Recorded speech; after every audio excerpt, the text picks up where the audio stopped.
வெண்பருத்தி நூலெடுத்து வாய் வெடிச்ச பூவெடுத்து நான் அணிஞ்சிட தொடுத்து வச்ச நடினமான மாலை இது.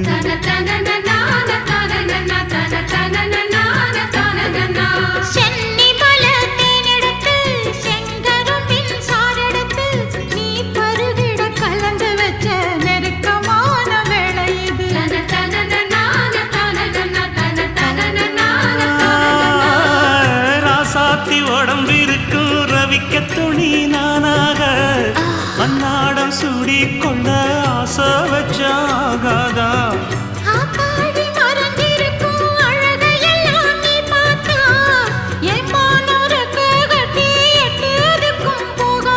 அடிச்சீனி சக்கரையே எட்டி நீயும் நிக்கிறியே நான் ஏங்கி ஏங்கி பார்க்கிறப்போ ராமி